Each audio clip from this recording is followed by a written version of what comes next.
For today's video, we're going to be talking about the book club. Specifically, the My Wine Club has a book problem book club. Where at work, there are some ladies that put together this book club, and they were doing what people do when they do book clubs. Of course, this being this had been a all-female affair. They were, of course, drinking wine and reviewing books because I guess that's what you do when you're a girl. Not that there's anything wrong with that, not that I would know the difference, right? But so the point is that in one of the discussions that we had been having, it came up that they had a book club, and somehow or another, me and two other dudes got invited. Now, I think it's important at some level to find a way to experience things, right? To figure out new and interesting things to do. I felt like when I said yes, I was kind of channeling Jim Carrey in the movie Yes Man, but said sure, yeah, put me on the list. I'll jump in and see what I can add. Now, the person that invited me, I often wondered if it was okay, if that was cool for that person to do that. I don't know if they need to check, like there's some kind of voting mechanism that happens as whether or not you allow a new member, let alone if they are not of the same persuasion. But me and these other two guys, we got invited, and the book that they were reviewing, the book that they were going to read and talk about, was called The Giver of Stars by Jojo Moyes. Now, of course, I wouldn't know this particular author if they walked up to me on the street and punched me in the face. Even if they had a name badge, I'd have to ask them who they were. And so I trying to keep an open mind. I had never read I assumed it was a chick book. I had never read one. I am currently reading Hegel's Phenomenology of Spirit and a collection on Stoicism. So I don't normally read books like this, right? So I'm trying. I am very smart. Reddit subreddit that that's comment belongs there. I'm trying to read Hegel's Phenomenology of Spirit, and then that the word "trying" is important there. Wow. I suggest everybody give that a shot. I also did the same thing with Immanuel Kant's Critique of Pure Reason. Jeez, that book. Woo! Keeping an open mind and just seeing what was there. And so I went to Audible. Rather than sitting and trying to read something, I tend to listen to a lot of books. There's all kinds of places that you can find to listen to books. So I'm a big taker on Audible. Got a listener page and everything. Been doing that for years. And so I added the Giver of Stars to my Audible library. And what's really neat about that is that has to completely screw with the Audible algorithm, right? It has that constant feed. It knows what you're listening to. It knows what you bought. If you're doing podcasts, it knows what your podcasts are. And if it has the ad revenue kind of thing, I'm sure it does. It knows basically what my interests are, so it's constantly trying to feed me stuff. So I find it useful, if nothing else, to put stuff like this onto my Audible feed to shake that up a little bit, because boy, it's pretty easy to get into your bubble. And it's not like I'm fooling myself into thinking that I'm not in a bubble right now. Everybody's in a bubble at some level, but finding ways to engage into new experiences, talk to different people, hear different things than you normally would hear. That's all valuable. So I jumped into this with the greatest of expectations and hopes. Now the book opens on this scene of this person who it's a lady, and she's in rural Kentucky in the 30s. I think it's the 1930s. So rough time.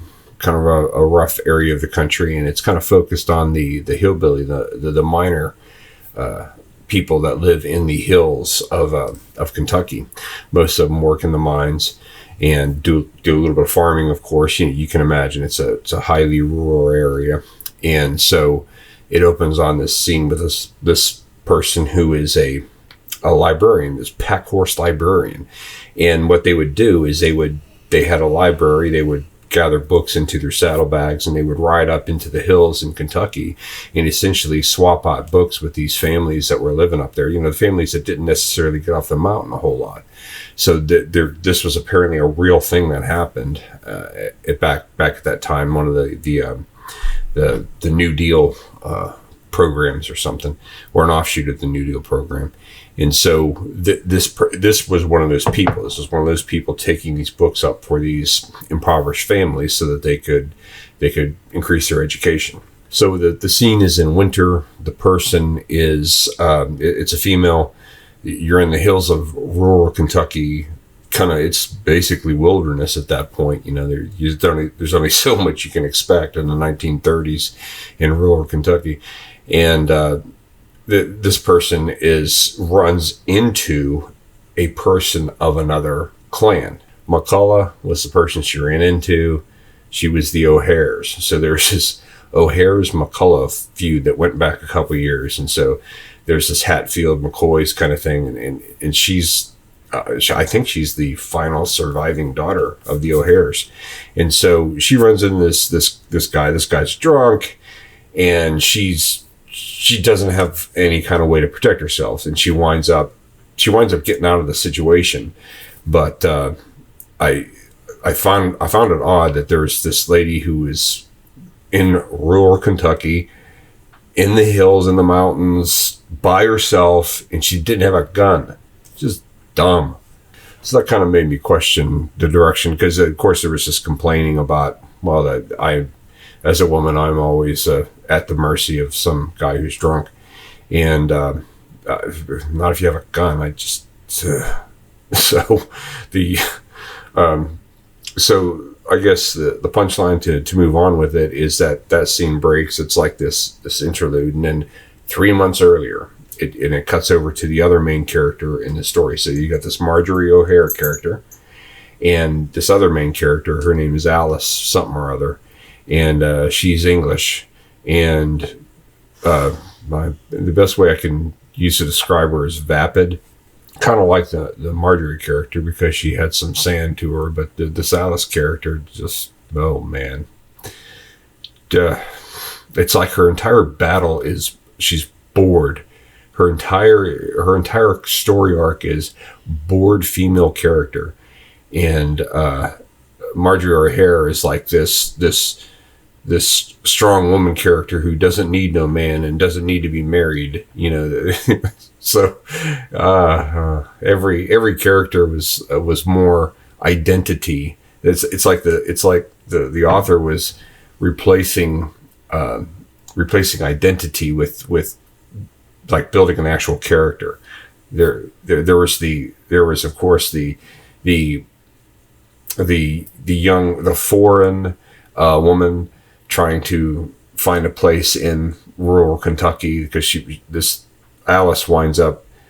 You just got to read the book. She's bored and she wants to have an adventure, and she has one. Right? She winds up coming to America.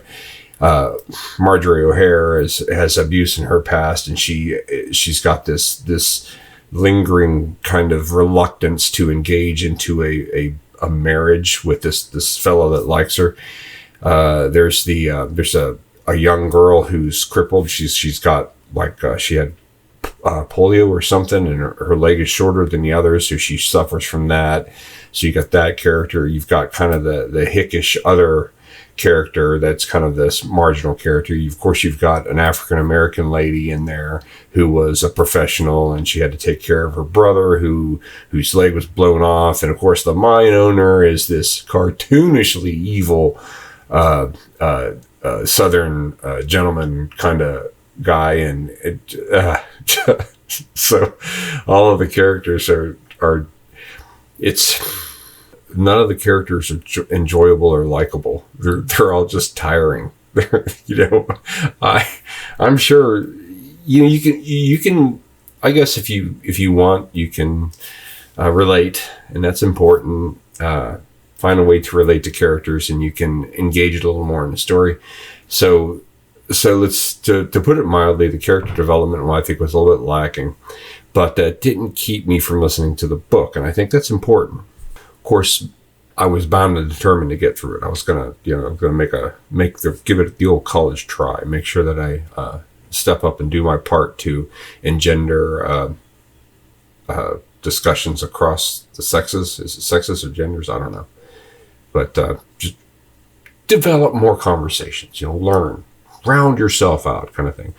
So that's on the negative side. So you got these vapid characters. Not all of them are vapid, just some of them, and just the cartoonishly evil the bad guy, the rich white guy who's the mine owner, and of course he's poisoning the town, and of course the Marjorie O'Hare character finds out about it, and she's going to fix that because by golly, she not only is she a strong woman, she's also a strong environmental woman, and it just so tiring.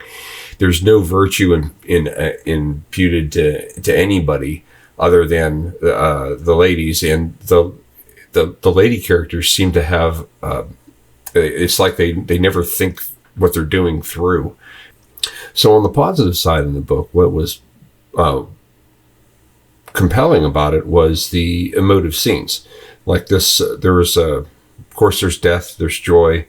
There's those scenes where the author is trying to relay a particular kind of emotion in the depth of it, and that author does a good job. Those are that it was just it was good stuff. You could really feel it, and so that was enjoyable. But of course it was always short lived because they would immediately go off on some crusade on one of the characters' personal crusades that were always, like I said, not necessarily well thought through, and it tended to put upon other people to kind of make up for their lack of mental acuity. So I think one of the ways that I kind of couched it is that you can't, like when I read this book, I don't necessarily like the characters, and I find it hard to get into those, but it was like the book was more about relationships anyway. The main characters, they ultimately they have kind of a story arc, but it's like the story arc of the characters wasn't as important as what happened between the characters. So to put it in a positive light, I think maybe that was the intent of The Giver of Stars, is that it really is more about who you're related to and how those relationships ultimately grow. I also found some interesting kind of thinking around the idea of what constitutes home, because you did have the foreign character that came over to Kentucky, and that person was trying to figure out what home meant to them, and how they were related to Kentucky, and how you establish a home when you're so far away and it's so foreign to what you know. And there's the other characters, even the ones that are there, struggle with that because of, again, all of the stuff around their lives. Like the O'Hare characters, this is her home, and she's got the blessing and curse of being known by everybody, but being known by everybody in the context of this feud. So at least part of this book is about that idea of knowing where you belong and why you belong, and maybe I would say it even as something like how would I describe that? It's like, I guess the summary statement would be something like, well, home is where you decide it is maybe one of the takeaways from it, in that that relationships matter, and that they take effort.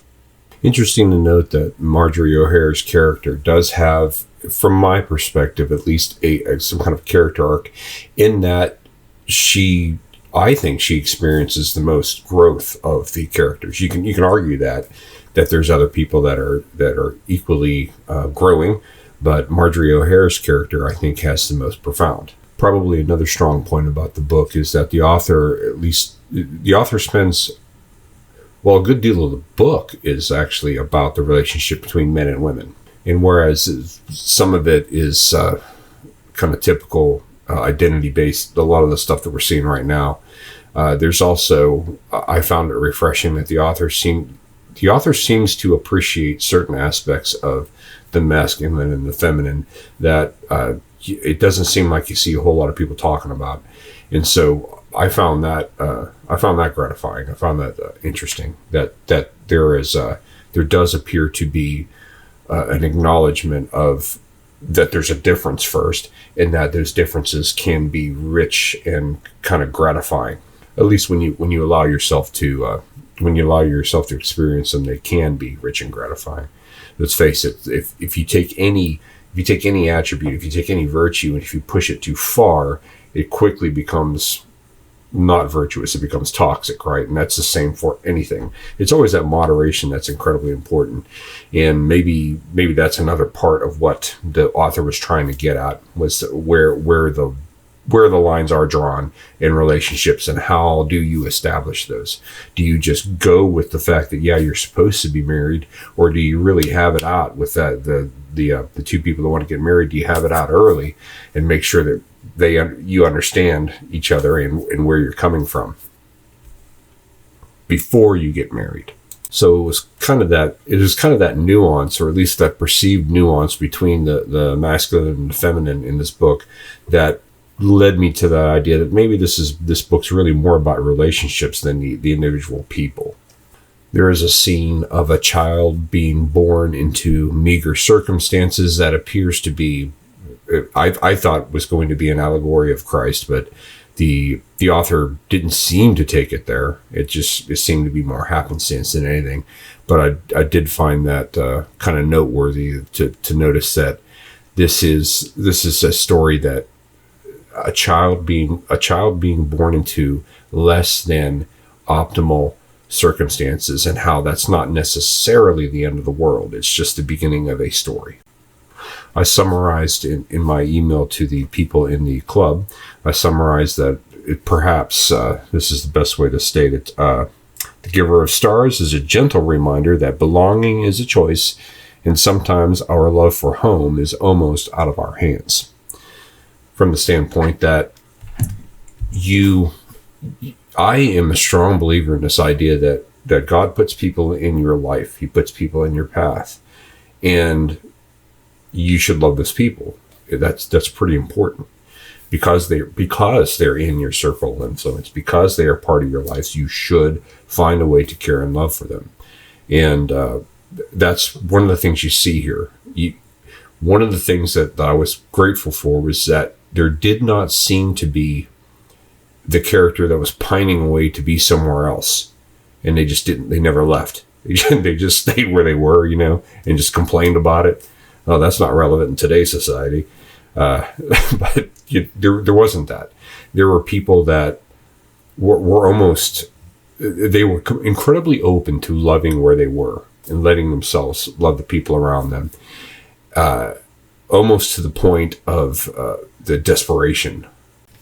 And I know that you're probably thinking, well, desperation is probably a strong word, but if you read the book, I think you'll see what I mean. Because, frankly, loving people's dangerous. It's the only way that the only person that can hurt you is the person that you love, that you let yourself love. That person then has incredible power, and it's the power to damage you. It's the power to really hurt you.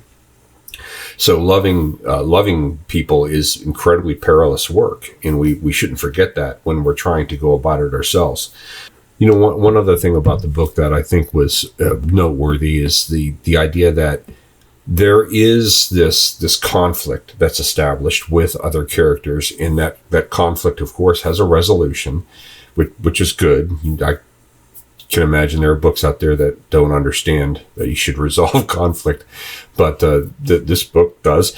But the victory in the book isn't about that. The victory seems to be more about the characters figuring out kind of who they are, and kind of solidifying.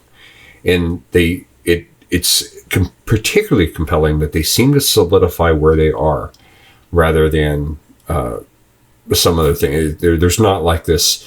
What I didn't see in this book is that there's not this big need to completely change the world in order to be happy, right? There was a the thing that happened in the book was that it seemed like the characters kind of got it right in their head. They figured out, okay, this is where the boundaries are, and I can kind of live with that. And Now, okay, that's cool. I got it. Instead of trying to reinvent everything, they literally figured out how to deal with one another and how to live with one another. So, it was a self-actualization kind of thing, and that sounds almost kind of trite, but in a sense, it worked pretty well. I mean, there was clearly a story and there was clearly resolution, but the real meat of the story seemed to be in this self-actualization of all these characters, which, that's cool. It's good to see people mature, and ultimately that's what happened. I think you watched people mature in this book, and that was true with the cartoonishly evil Van Cleve character, as well as the Packhorse librarians. So there you go. Perspective from a dude on a book that I would not normally have read, trying to engender some conversation. I hope that the you, dear listener, are taking this in the spirit that it's intended, and just trying to help, just trying to show you, okay, this is maybe a different perspective from a person that wouldn't necessarily engage with this book. As to whether or not I would read more from Jojo Moyes, I have no idea. Probably not.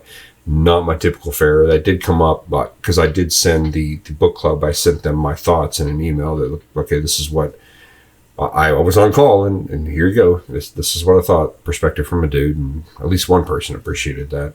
I even recommended another book, the next book, to be read. So I guess we'll see where that continues to go. So there you go. Perspective from a dude for my book. No, my wine club has a book problem. There you go. That's the title of this thing. Anyway, if you like the video, please like it, share, subscribe, comment. Apparently comments are big right now on videos. It helps the algorithms know what's important. And keep an eye on the channel, because this is life, if I recall correctly.